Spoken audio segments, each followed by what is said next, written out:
প্রিয় চাষি বন্ধুরা, আসসালামু আলাইকুম।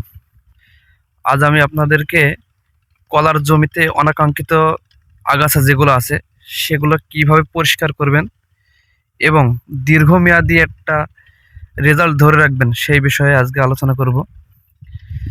চাষি বন্ধুরা, আপনারা দেখতে পাচ্ছেন যে এই জমিতে প্রচুর পরিমাণে ভাদাইল ঘাস আছে। আজকে আমরা এই জমিটাই একটি বিষ স্প্রে করব এবং পরবর্তী সময়ে আপনাদেরকে দেখাবো যে বিষ দেওয়ার পরে জমিটা কি অবস্থায় আছে আর কি।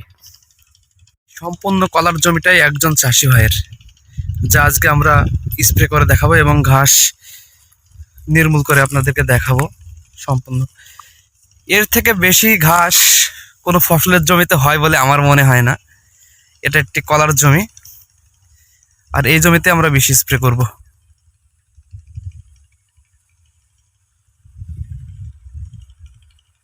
এই কলার জমিতে আমরা যে বীজটি আজকে স্প্রে করব আগাছানাশক, সেটি হলো ইনথেফা কোম্পানির জাহা, যা গ্লুফোসিনেট অ্যামোনিয়াম 20%, এবং এর প্রয়োগ মাত্রা হলো প্রতি লিটারে 6 মিলি। এটি একটি 1 লিটারের tank.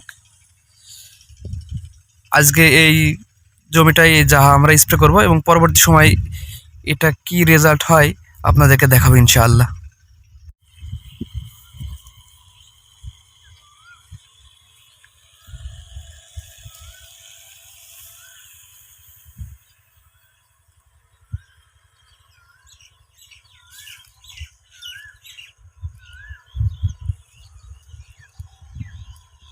A few moments later.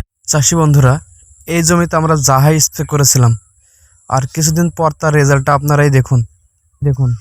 এক ঘাস এমনভাবে মরেছে, আশা করা যায় কলার এই সিজনে আর ঘাস বের হবে না ইনশাআল্লাহ।